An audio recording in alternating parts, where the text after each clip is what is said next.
Hey everybody, welcome back to another episode of our 4th Age Total War Tharbad campaign. In the last one we made some, I think, very nice progress against Dunland. We captured Dunkreok against my expectations. We've got Dunhold under siege, we've got Vassalize under siege, and I hope in this episode we'll take both of those.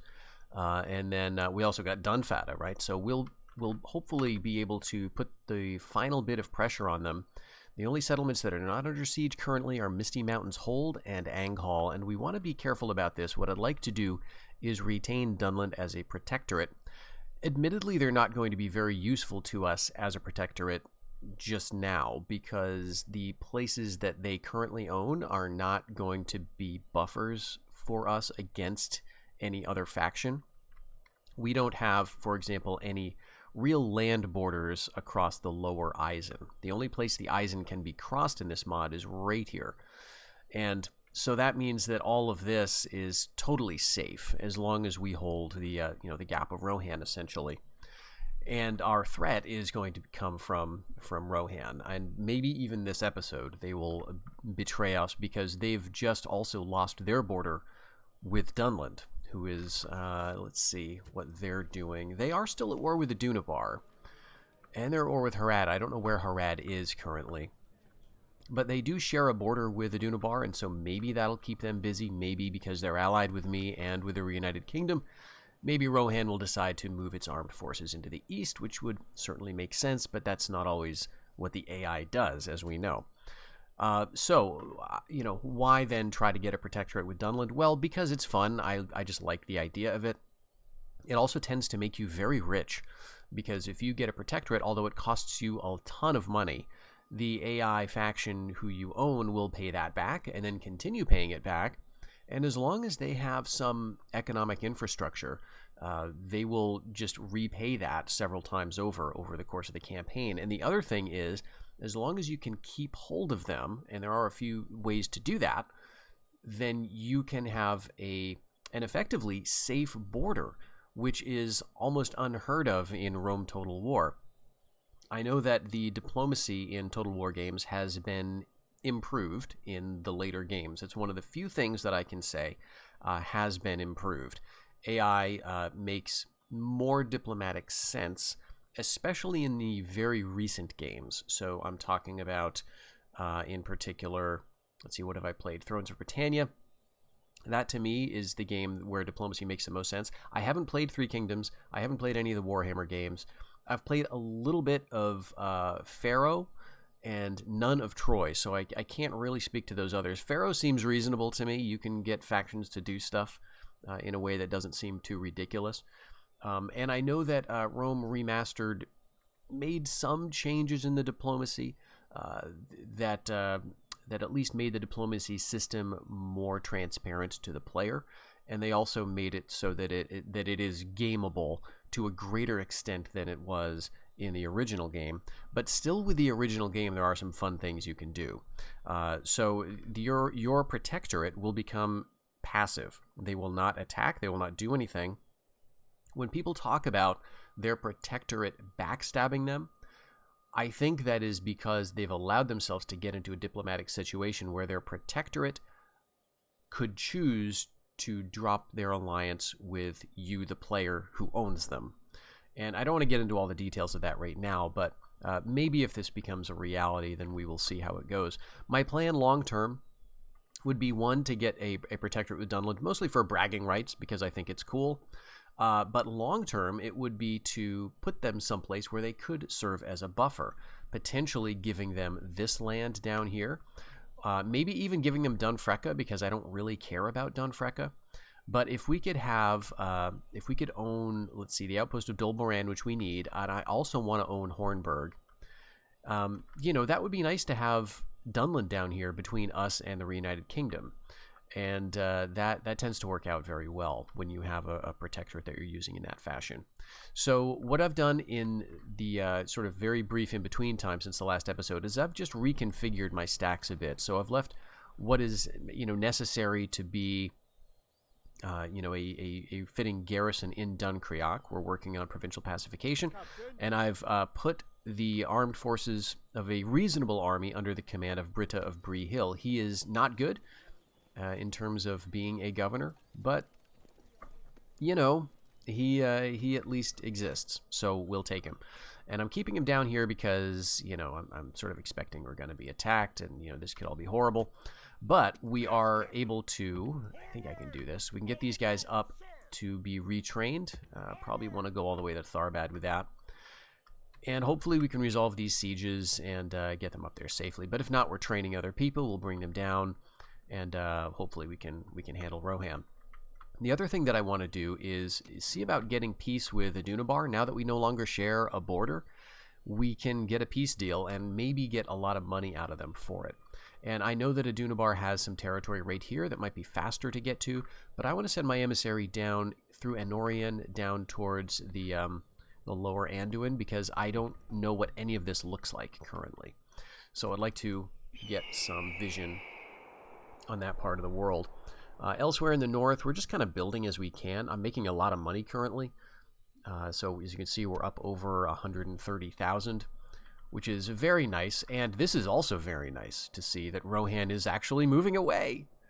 It's beautiful when it works, when diplomacy works. So that is awesome. Now, you know, I'm happy for them to keep Dunfrecka, I guess. And they're moving off into the east. All right, well, great. That's what can I say? That's perfect.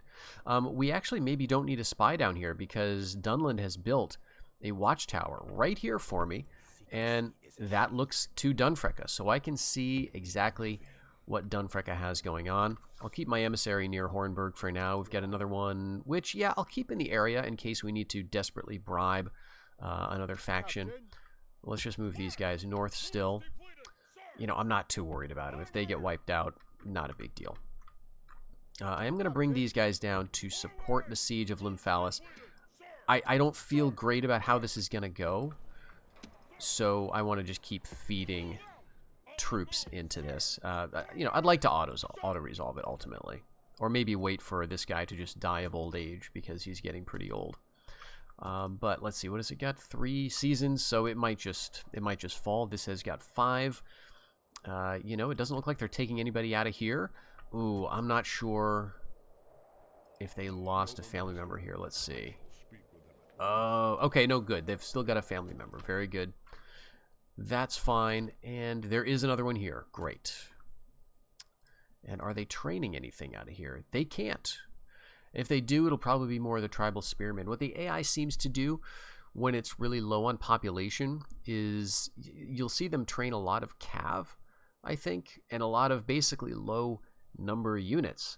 And I think that's why they're, you know, the AI wants to train something every turn, it seems like. And so they wait until they can train a thing and then train that thing. And so that's why you tend to see a lot of low number units getting stacked up over time, because they've used up their population and they're just getting rid of, you know, they're just training whatever is available to them. Captain. All right, so I've got this big army now that's kind of, you know, not needed right now because Rohan's not in my face. So I can just send it right over to Anghal, block them up, and just see how this goes. All right, 9,000 to make here. Let's get the emissary down. This is all just terrifying, though. I mean, look at this. They've got so many guards of the King's House. I'm very proud of the AI. I mean, Rohan AI-built armies are kind of a thing of beauty and terror. They can be. They can be just as derpy as any other AI army sometimes. But when you get into the high levels, I mean, look at the mail on these guys. We've got 1, 2, 3, 4 units of guards of the King's House. They get plenty of archers, and they've got enough terrifying cavalry, riders of the mark, Rittermark spears, and they've even got some horse archers here, some lighter cav. This is a really good AI army. I would hate to fight this, right? I'm just going to get killed. So that was that. Erkenwald, I can't tell what he has. All right, let's keep the emissary going down. We can probably get into Anorian this turn. See, that was Aldburg.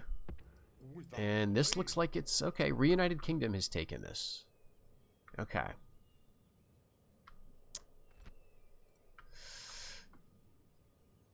Let's try one more time. Let's see if we can get a Dunlanding Protectorate. We'll give everything. You know, offer them 1,000,000 Mirian or whatever. And that's going to be a no. Alright, he's tactless now. It doesn't really matter. I don't think anyway. So, okay, Reunited Kingdom doing very well in the south. They've got minus Ithil. They've got Emin Arnon. They've got the whole area here. Harad. Let's see how Harad is doing. Alright, they're at war with everybody. Look at this. They're, of course, at war with the two big Ways of the West factions, but they're at war also with Far Harad, with Harondor, and with Khand. So Harad is probably doing very poorly. This guy was supposed to go down to check out a Dunland, but now I'm curious about Harad and Harondor. My guess is that Harad is holding out like in... Where would it be? Like Umbar. That's probably all they've got. Let's send this guy over. We'll just quickly deal with that, and we've got an emissary in there. Okay, let's see. Do we want to spend anything? We've got 9,000. High Pass Stronghold still looks good. We've got an army just hanging out here. He is a competent governor, so maybe, actually, we should bring him over to Last Bridge. And he can take over a rule there. I don't think I need him to be hanging out in the wilderness. Not for Rivendell. If they want to come down and get Rivendell, they're kind of welcome to it. You know, it's not going to break my heart. I don't want to lose it, obviously, because that is the back door down to some very important provinces right down here. But I think, you know, I could get there in time. All right, we've lost a family member. How did I not get notified about? Well, okay, I guess you don't get a notification whenever just some random guy dies. That is sad, though. I was doing some building in 3 ways, or at least some training. Okay, so Sarnford. Let's see. Yeah, we've still got very, very bad stuff here. Let's spend money on town councils, and then work up kind of the tree. I may want to go to minor province as well. I should probably get some people up at, like, Bree, honestly, but I don't have family members to spare, and I'd rather have one over here where this may be a hot border pretty soon. Alright, so that's 4,000. We don't need to buy anything else. I do want to keep training down here, and in Greyholm, let's just go with some cav. My cav doesn't need to be super well equipped or well trained or efficient. It just needs to exist. Oh right, I was gonna move that guy.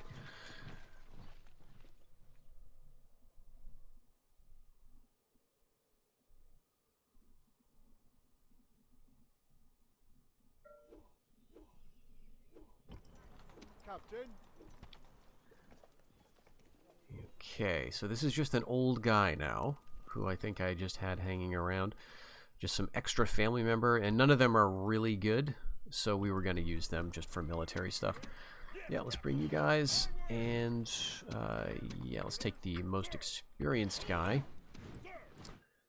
So he made it without any trouble. And we're just going to keep training. I think I want to alternate between some of these swordsmen and the pikes for a little while. Alright, Dunkreok.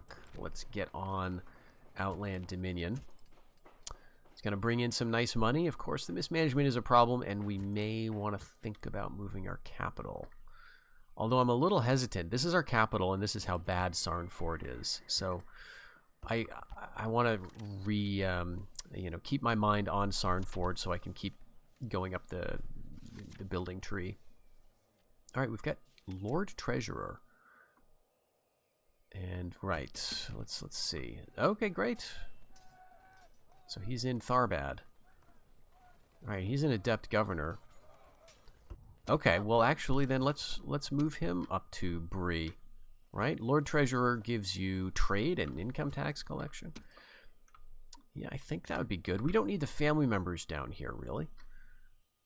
So I'll get you up to Bree. You know, a Numenast Fornost would be nice to develop too, but I think having a good governor in Bree is kind of important. So interesting that this area is a different merc pool from this area.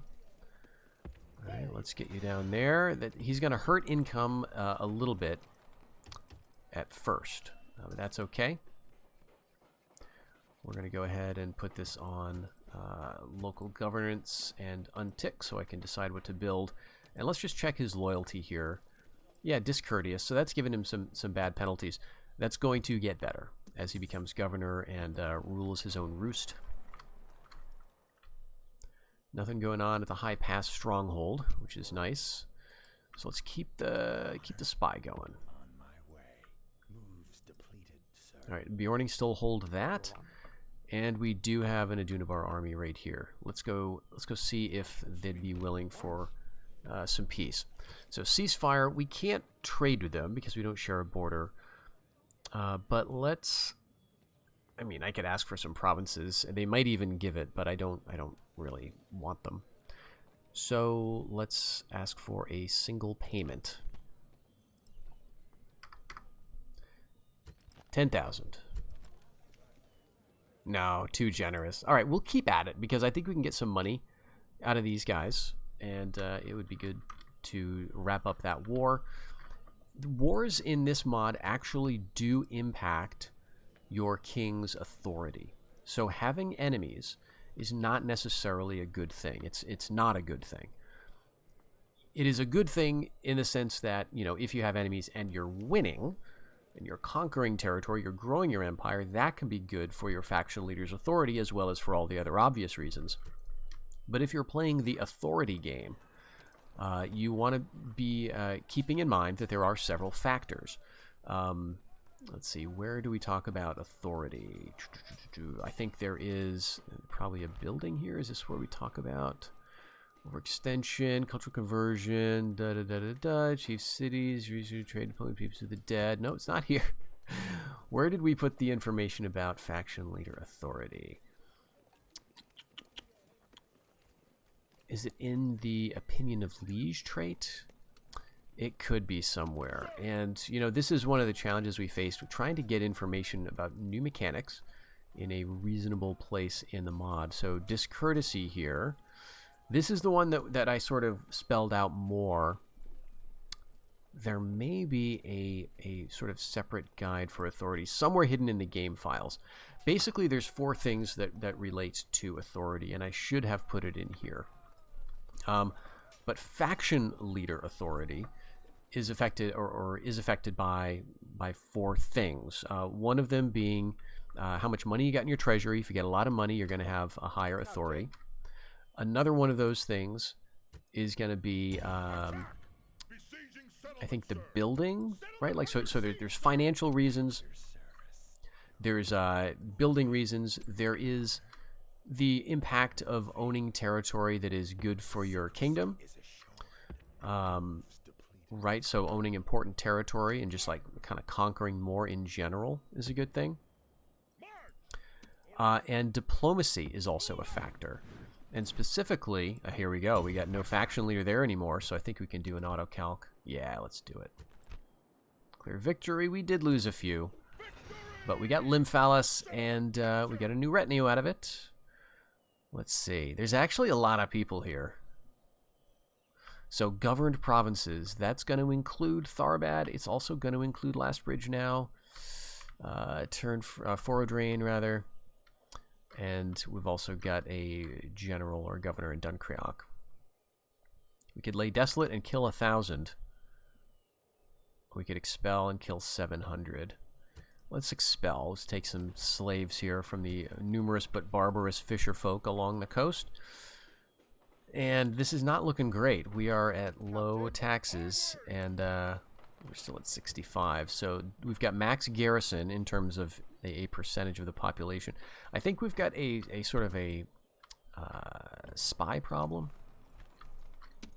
Okay, he can just get down there. So let's train another scout up here. We probably don't need him, honestly, but... Okay, we'll get rid of the brawling contests. We can get rid of the mustering fields. And I'm afraid to get rid of Homeland Dominion now. That's going to make it even worse. Alright, so let's actually restore this. Let's spend all our money and restore these barbarian buildings to maybe help with the public order. We may lose this family member, which would be a shame. He's adept, he is competent, and we're at 65. I feel like we're so close. Let's actually bring down the capital. Let's see. We're losing 2058. So let's put it in Tharbad again. And we're losing more, but Lymphalis is happy. And Dunkirk is quite happy, but we've got unhappiness at Sarnford. We might be able to fix that. Yeah, okay, so Sarnford is the only one, and it's because of some stupid elven spy. I'm almost certain of it. So there we go. This is why we were training these guys in 3 ways, just to move the population over. So Sarnford is, you know, it doesn't even have that much of a population is the thing. Garrison, we've still got, what is it? It caps at 80, so we've got 30% more happiness we could get by moving people around. So let's continue to train people out of 3 ways, just so we can shunt them over. Okay, so now we've got all of our public order issues solved. The problem is money at this point, but, you know, I think it's kind of okay. Let's try this. We've got, let's see, Misty Mountains hold. Overlordship will offer everything as usual.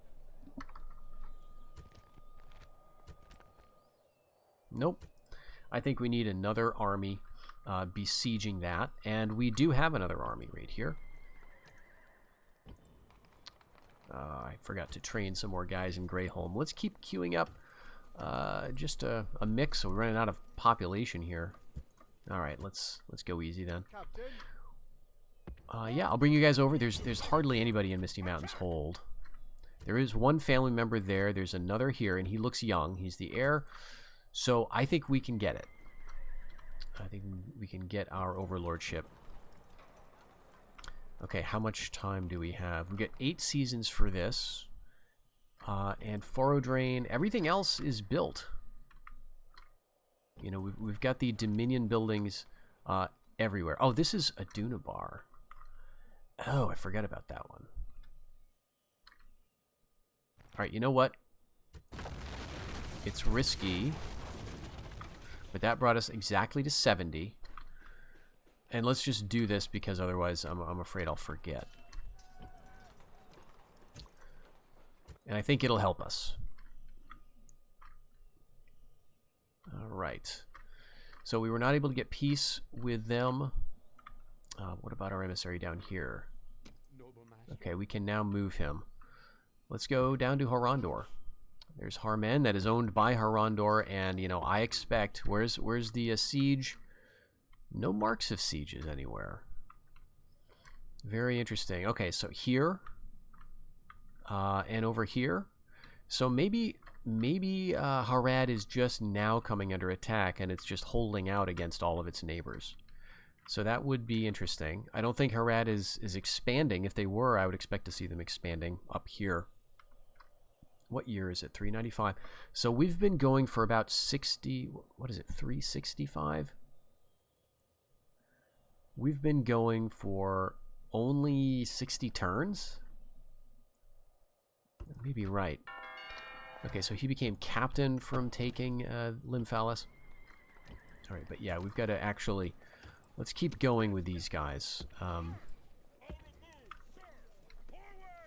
let's actually get some of you next. I want to get down here quickly because I want to use this army, right? I want to move them around.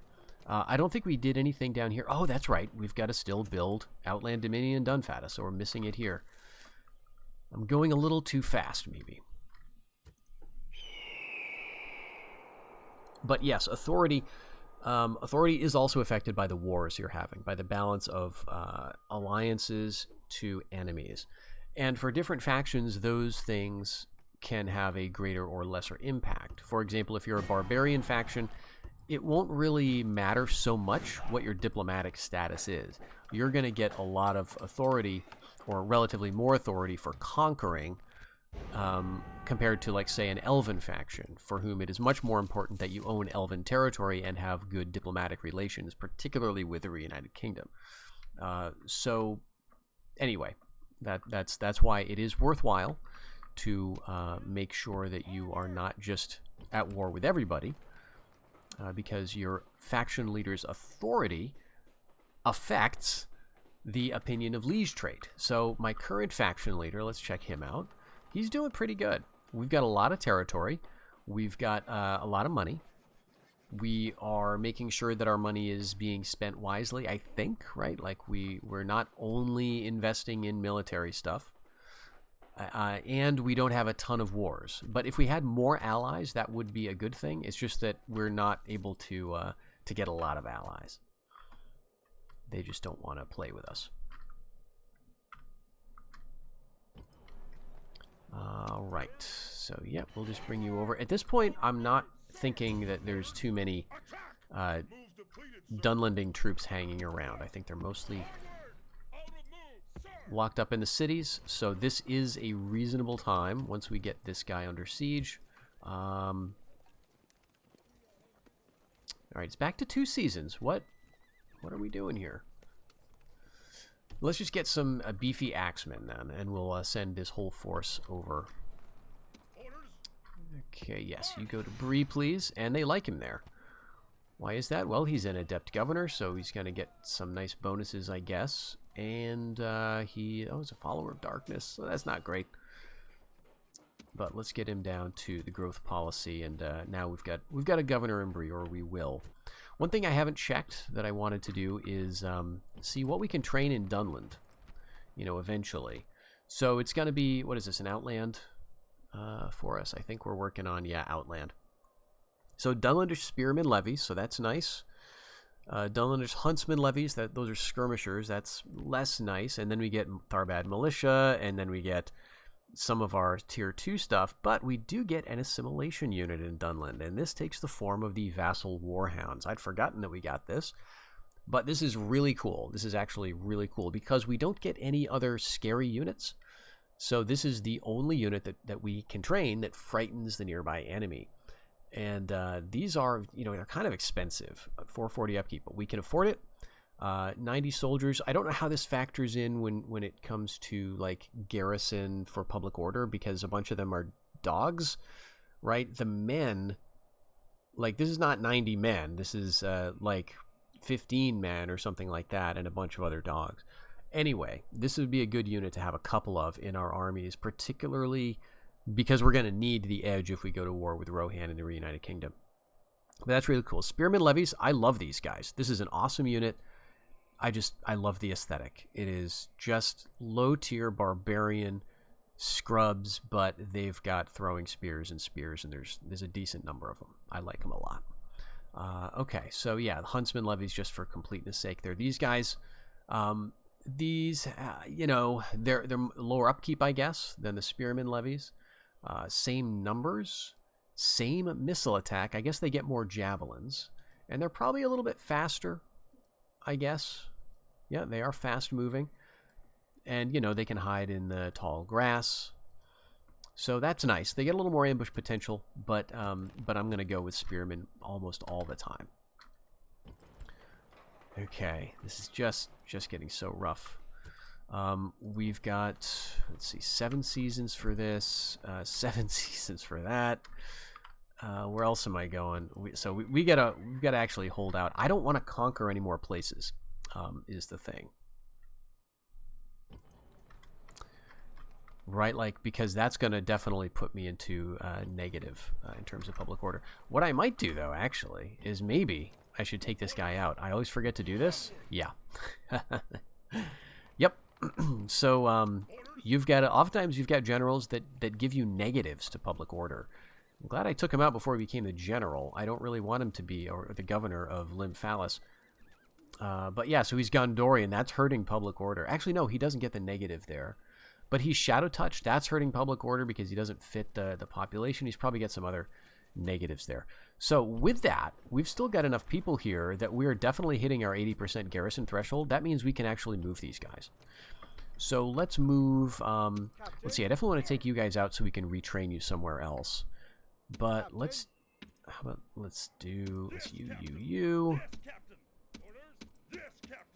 How many can we get away with? Oh, why can I not? Oh, is it because I just brought some guys down? Oh, which is the guy that I brought down? I'm going to have to do this one by one. Alright, so you two can go in.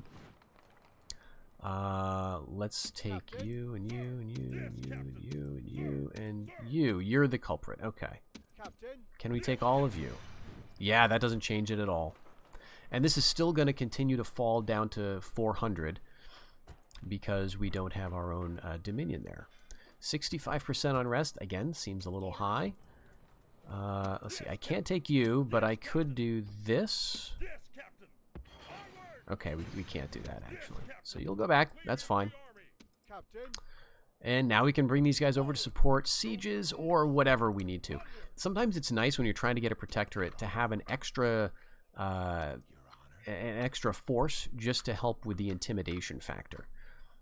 So that's what we may be running into a bit of an issue with that, because Dunland may not feel like submitting to us. Let's keep an eye out, though. I want to look around for Dunlanding emissaries. There was one down in the south, I think, so maybe that's what I'll use my spies for. Okay, we'll get a spy down here. A lot of emissaries kind of hang out in that region. Okay, that is a Dunlanding rogue. Okay, so that's not going to help us. Let's get over here. Very interesting. Rohan's going right for it. All right, before they take out mid-deeping, let's see if we can get a ceasefire. And let's, let's demand a lot of money again. Well, they said 10,000 was too generous. Was it 30,000? Or are they just out of money? Maybe they just don't have enough money. All right, so we'll have to try a few other things. Let's check out... Oh my gosh, Harondor's looking pretty strong. Yep. They're training their Harondor armsmen, and they've got a bunch of these swords. Very nice. Okay, I bet they own No, they don't. Okay, good for them, I guess. Good for Harad. It's kind of a stalemate down there, which is fine. All right, this has got 8. This has got 3. Again, I don't really want to take any of these places, so what I'm going to do is just start lifting sieges and re-sieging until we can hopefully get a protectorate. All right, let's, we'll bring you right up here. Oh, and we've got some more mercenaries. Always good. Right, all of these guys have come back. Beautiful. Captain, awaiting your command at once. Okay, I will go ahead and set the siege up. Settlement, sir. Settlement under siege, sir. Yes, Captain. Can't quite get them there. Move out. I'll remove, sir. Your honor, at once. Okay, we may want additionally another emissary. Yes, Captain. But look at this. Look at how many soldiers we've got to throw around. Let's train our emissary out of here, I guess. Swan Fleet. Oh, great. We've got more soldiers to bring down in case we need them there. And I guess we'll check the news. Okay, Bjornings and North Rune are allied. That's very interesting. Let's just check. I don't think the Bjornings are at war with anybody yet. They are at war with Dorwinion, and last we saw they had lost Holt, and it doesn't look like they have it back. Western Greenwood. All right, so everything looks kind of the same over here. Maybe they will try to get it back. Your Honor. Let's go back down to, well, I guess we can investigate what Rune has. It's not looking great. Rune oftentimes will train these big armies consisting of mostly tier 2 units. Tier 2 and below, which is a little disappointing. They can conquer a lot, but they tend not to produce high quality, which I guess is fitting, right? Okay, so where can we build a Dominion building now? Must be Rivendell. So 7,000, I guess I'll go for that. We are now losing money, or we're not making as much as we had been. Well, I think that's because we've moved our capital, so that cost us 1,000 or 2. And we're training a lot. So maybe we can take a break from that. 2 seasons. There's no family members in here. There's, I think, one in here because this guy's still the heir. Yeah. All right, how about this? We, so I don't disastrously forget, we'll lift the siege, and we'll go in and we'll try protectorates. Accept overlordship, make single payment. We've got, you know, enough that it could work. All right, we got it. Beautiful. Easy as that. Just give them all your money and they become, you know, little puppies rolling over and letting you tickle their tummy. All right, so now we've got trade rights, we've got military access, and we are their overlord. That is beautiful. Let's check the diplomacy. So I own Dunland now. Dunland is no longer at war with Rohan now, which is fine because Rohan and Dunland have no reason to be at war, right? There's no war that's going to break out between them. Dunland also got peace with the Reunited Kingdom out of this deal, so it's very good for them. And that also got me peace with Adunabar, which I'm happy to see, as well as, you know, our alliance. So let's check out Dunland. They are still allied with Adunabar. And this is what we want to do in this scenario is be very careful about your new protectorate's alliances. They are allied with Adunabar, and they're allied with me. That's fine. If their ally attacks me, they will drop their alliance with me. Just like when you have two allies and they go to war with each other, you have a choice about which one to side with. The AI has a choice, and if they are a protectorate and you are their owner and you end up going to war with another one of their allies, they can choose. If you are attacked, the AI will most likely choose the attacker. That means if you are the attacker, then the AI will most likely choose to side with you. So that's what you want to do. If you ever think that you're in a situation where your protectorate's ally may attack you, you want to attack them first. Now, I don't think this is going to happen because we don't share any borders with Adunabar, and I don't think we are in any danger of sharing borders with Adunabar. Right? We could get to the end of the campaign and never see him again, which is perfect. And so the only thing we have to be careful of is if Dunland makes an alliance with Rohan, let's say.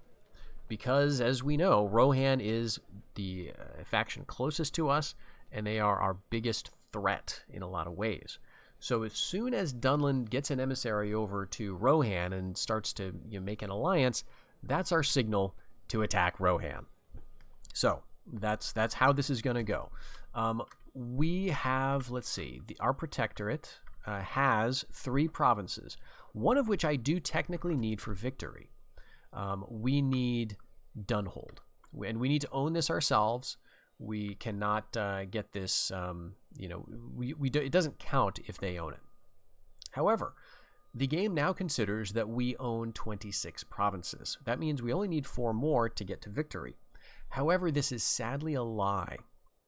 And the AI, at least in Barbarian Invasion, at least in this mod, I'm not sure if it's this way in Vanilla Rome Total War, but the the game will track the provinces you own and will count on this tally the ones that are in your protectorate's ownership, right? Which is as it should be. But when it comes time to trigger the victory screen, the AI will not, I keep saying AI, the computer will not trigger that victory screen if I have 30 provinces, if 3 of them or whatever are owned by my protectorate. Does that make sense? So basically, this isn't, if I get this number up to 30, it's not going to trigger a victory screen until I get this number up to like 33 actually, because it doesn't count my protectorate's provinces, which stinks. So whatever, that's fine. What you can do though is you can buy provinces from other factions. And now I don't have any money, but we're going to see how this is going to go in the next turn or two. So I'm going to make a save, because when I get a protectorate, I'm always very concerned that something's going to happen and I'm going to lose it. So what I want to do now is start moving armies around. Maybe I'll move them just over here, not even in the province that borders Rohan. I'll move you guys away too. We don't need to antagonize our new allies, right? We'll move this guy away. Well, we can't, but we'll get him out of here as soon as we can. And I don't think we're going to be backstabbed by Dunland. I think in order for them to hit us, we would first need to they would first need to drop the alliance through diplomatically choosing another faction, and that's not currently the status. But I'm always a little nervous when I'm on AI territory. So I want to get off of their land as quickly as possible, even though we have military access, and I want to devote the next few turns to building. We're going to see what happens to this 0 treasury as soon as I click End Season. Let's speed up that animation. All right, now you'll notice that my treasury is full. And in fact, it is more full than it was last turn. So we had, what was it, 113,000, I think, is what I paid. That's all that I had in my treasury. And we got back, now we have 145,000. So I earned about 30,000, maybe a little more, by getting this protectorate. So in other words, getting a protectorate has paid for itself already with interest, right? So I know that that seems stupid, and people may think, well, this is dumb. I'm not going to pay a bunch of money. Well, would you invest, right, in order to get a nice, let's say like a 30, 20% return for like practically no effort? I would. So now I've got that money that I can use to do other things. So this is awesome. And that may continue.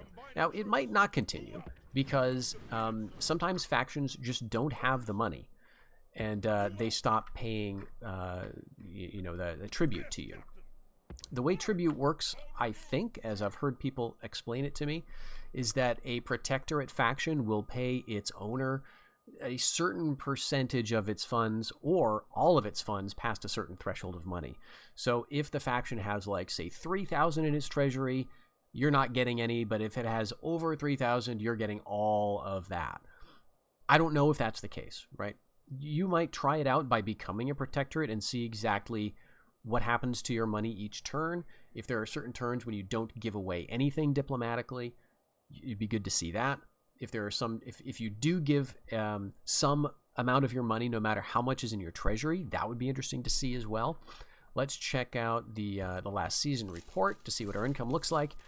Right, so last turn, so last turn we spent 111,000. So we made, just about exactly 30,000 Mirian in income. So we got 141,000 back. And then, there's a bunch of this. We got in 795 income from mismanagement and other, and we spent 12,000. So there's something going on there. I want to sort of check that out. But yeah, that's the current status. Now, I want to check this screen carefully in the next few turns to see how much tribute we're getting. Because basically what happened is we gave all of our treasury to Dunland and said, look, here's all of our money, right? Do you think you could maybe use this to something? Here's how you can justify it if this seems stupid to you. We could say basically, look, become our protector, put yourself under our protection, and we will open our treasury to you to do with whatever you want for this one season, right? Spend it how you like, pay off your armies, queue up a few buildings in your territories, but after that turn, we're going to get all of it, right? We're going to get all that money back, short the stuff that you spent, and we're going to collect, tribute from here on out. But for this one turn, you will have the run of our treasury, and we'll open it up to you out of the magnanimity of our heart, out of the goodness of the merchant king of Tharbad, and you can set things to right in your territory, and from then on, in exchange for our protection and the diplomatic ceasing of wars with your very powerful enemies, the Reunited Kingdom and Rohan, as well as us, we will basically own you, we will protect you, and we will take a cut. So that's kind of how I see that as working. All right. So, anything go on? We want to check the diplomatic information because we want to make sure Dunland does not ally with anybody. And if they do, we want to try to interrupt that by attacking those allies if we're worried that they may be a threat. Okay, so that's good. That is good. And yes, this is good. Okay, Sarnford, let's see. Now, it's predicted that we are going to make next turn 141,000. We won't, right? That's not going to happen. But we may as well spend a lot of money. So since Sarnford is giving me trouble, I want to go ahead and upgrade it so I can continue to put the public order buildings in place here. And what else do I want to do? I guess we can invest in Bree. This guy is the Lord of Bree, and he's not quite yet the, the attuned governor. But let's find something, kind of small, I guess, that we could spend. Let's see, would a herbalist be good? I don't think it's going to impact trade. But, it might be good. Do we have any law buildings? I don't know if we can do law stuff here. Like, if we can build a library to cut down on that mismanagement. Okay, we already have it. All right, so we just need to get to the next level.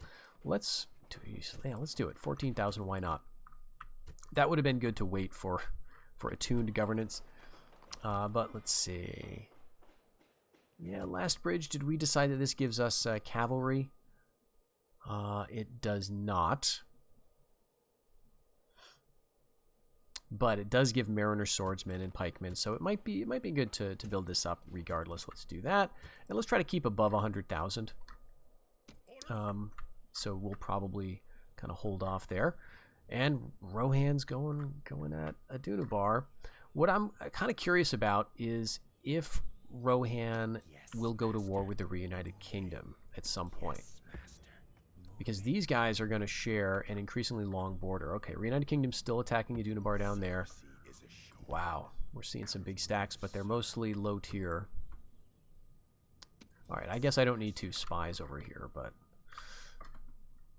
Alright, we know Thrimfeld is held by Rune. Let's get back up here. I am interested in this part of the world. Okay. For me to win the campaign, I need this and I need this. I'm going to give it a few turns, though. I want to make sure that we're going to have nice diplomatic relations. I want to see what my income is before I start buying places from the faction. Ooh, and this is unfortunate. So Dunland is their capital, which means we can't buy it from them. It won't even show up. All right, that is a wrinkle. Well, so there may be something we can do about that. If we give them other territories, they may move their capital, right, to sort of compensate for that. And if not, we can leave this for the end, right? We can do everything else, and then with our last breath in this campaign, if we can't get this diplomatically, we can just, take it over. But I want to make sure that we're bleeding them dry as much as we possibly can. All right, so let's just end the season, and I want to watch what my income is like. We're at 114,000.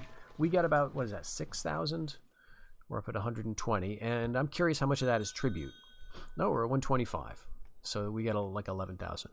A suitable husband, poor, competent commander, but he's intelligent. He's an Aorling, which is nice. He gets +2 to law, and you know what? I'll take it. You're in Tharbad. I could use a good governor somewhere. You know what? Let's go up to. I want to go to Sarnford.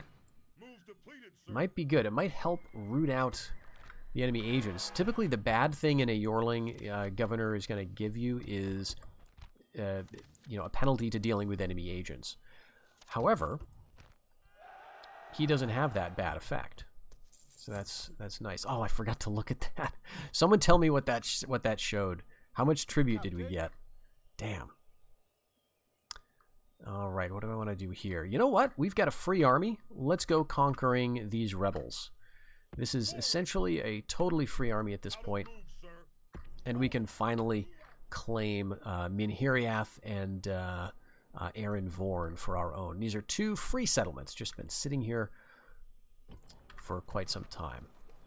Okay, let's check our finances. Okay, so I think we made some money last turn in tribute, 6,000. I think we're now past the point where we're losing money in terms of, because we had, what was it? We were losing a couple of thousand due to having moved our capital. I think that's a good spot for our capital now, though. But it's important to remember that apparently the bulk of our economy is coming from up here. And so having a capital at 3 ways was actually better because the corruption, cutting down corruption in this area, it turned out to be very important, actually. All right, it says we're going to make 10,000.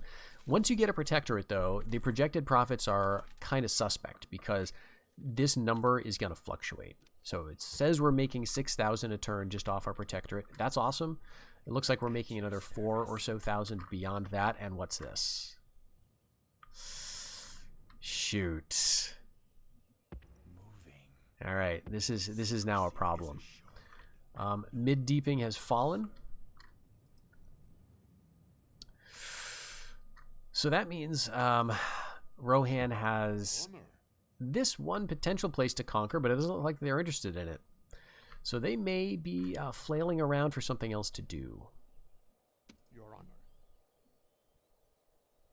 Jeez. All right, well, I've got the men. How about this? If there's going to be a war, let's see if I could buy Dolbaran. Let's see. Give province. Outpost of Dolbaran. This is a province that I do need. And let's offer a single payment of... I'm going to make 10,000. Let's offer 25,000. I can't remember what we tried before. Ah! All right. Sorry, kill your headphones. Sorry. All right, that worked. I forgot there's a wonder there, and the audio there is pretty high. Okay, so we got Dolbaran. Now, this is actually nice. It cost us, what, 25,000? Very reasonable. This is the problem with buying settlements, though. The public order tends to be bad. You don't get to cull the population, although in this case, it's not that big of a deal. And the units you get are just low tier stuff. 20 men, right? These are basically the peasants at arms that you'd see in a rebellion type of situation. So we need to actually destroy this and build our own. Eventually, we're going to get, I think, Dunlanding style units here. I'm not sure, honestly. Captain. But let's get our men down here. I'm a little worried. Let's just double check the diplomacy. Dunland is not allied with Rohan. Okay. So we can actually use Dunland to great effect now. Now that we've got this, if there's a war with Rohan, we can keep throwing out Dunland territories that we don't necessarily want. Like we could take Dunfrekka, give it to them, right? Hope they move their capital as a result of that. We could take, I want Helm's Deep myself, but we could take some of these other territories. We could give them Edoras, right? We could put Wolf on the throne of the Golden Hall of Meduseld. All right, and we could give them this place too, so we can wall off areas with our allies who we trade with, right? This is the thing, and protect them if we need to, but I'm not sure that we will need to. All right, let's get our men down here. If they're going to start, looking kind of scary, we can look kind of scary too. All of our men down here. Now they're allies with us. They don't have military access. We could offer it to them. Yes. I shall speak with them at once. Let's do a military access swap. No, they don't like us. It's understandable. We're getting very large. All right, let's hold on to our money for now. We're doing purchases. We're still building things. But those buildings are coming to a close pretty soon, which is great. Sir.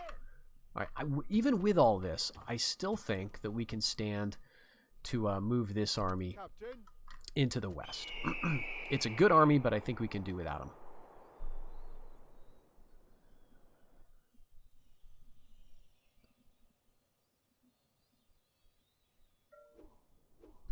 All right. And let's see, we got an emissary up here just because I wanted an extra one. Let's keep an emissary, a young emissary, close to Dunland. Keep an eye on them. See what they're doing. Let's see, can we see their population? That's still pretty low, but they are training stuff. They're taking it out of here. They have all of this territory in a nice arc, so they can be moving troops in between. There shouldn't be any funny business. Let's take a look at our diplomacy. We got 11,000. Wow, from Dunland. So this is kind of the ideal situation. We've got a protectorate who owns enough territory to be kicking money back to us every now and then. This is great. It would be better if they were on our borders and could thus act as a buffer between you know, themselves and our potential enemies. I don't really care about that. Archer. I should have picked him up. Okay. Dorwinian and Adunabar no longer allied. Forodrain has finished tillage, so we can queue something else up here. You know, I guess it's a good idea to have control posts everywhere, just because. Okay, so profits are 8,000, but again, that's going to fluctuate depending on what their actual, you know, tribute is going to be. All right, these guys, I'd love to see Rohan and Reunited Kingdom go to war. I would love to see that. Your Honor, on my way. On my way. Moving. Let's get another spy. All right. Okay, we can't do anything there yet. 3 more turns and we can start getting going on upgrades.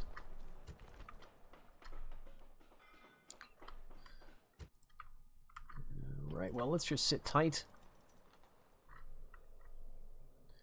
Yes. Let's see. We tried military access before. We could do a thing. You can get military access a little more reliably if you first, like, offer it to them and offer them a bunch of money, and then they would take it, which is weird. You can't just offer a faction military access. Most of the time they will deny it, even though it doesn't do anything bad for them. It's just they don't like you. But if you give them money, they'll take it, and that should improve your relationship with them enough so that the following turn you can buy military access from them as a separate deal.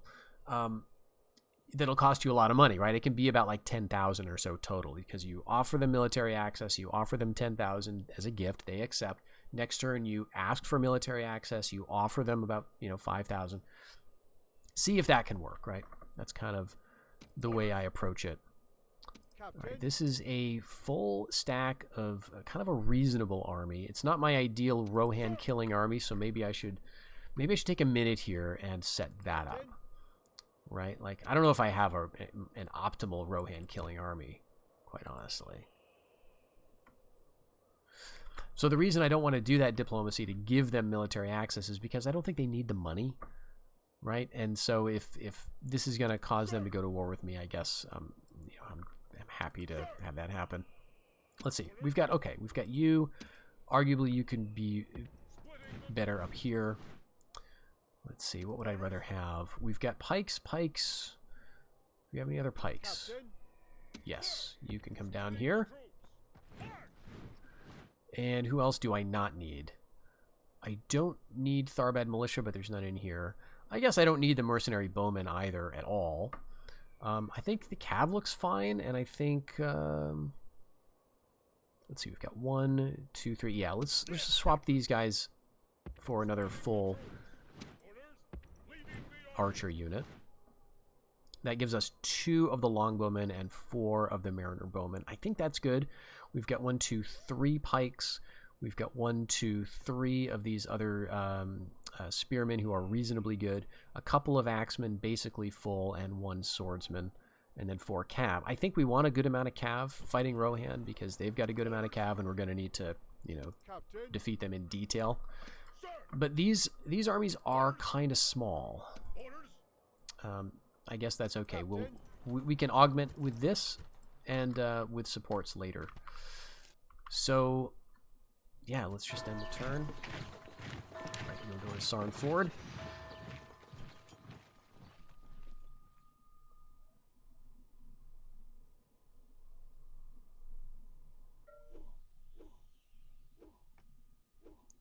Okay, and you're going west. Forward. No more moves, sir. Just cav, but I don't think I need it. I want to go for Minhiriath first. I think that's the more lucrative province. It's got fish. It's weird because this is the settlement, but the province goes all the way down here. So it's got fish, whereas Erenvorn, I think, just has timber. It's very hard to see, though, in the trees there. So yeah, right near the settlement. But we're going to go for the Fish province first. That's the one that borders Ridmallen, actually. Okay, the Bjornings have allied with the bad guys.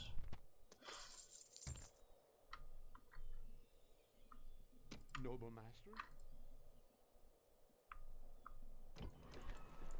Right, we want to go for the local trader, and then, you know, eventually we're going to get population growth and our own troops. Jeez. All right, keep an eye on this. There's this one settlement. It looks like they know Lathron is there, but maybe they just don't care about it, or they don't know quite how to get there. All right, well, let's keep the emissary going down to the south. So is owned by Harad, and that means probably this place is too. I may have gone by it, but yeah, there's another settlement somewhere around here.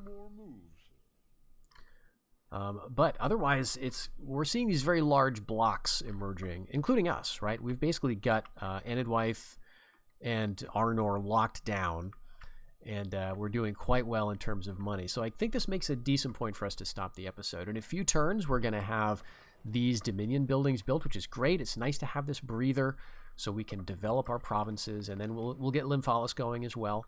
And we're close to victory in terms of numbers, right? Like, we want to get this. What are we at? It's saying we're at 27. Again, that's not totally accurate, but we want to get this. I want to get this and maybe give it to Dunland. We want to buy this.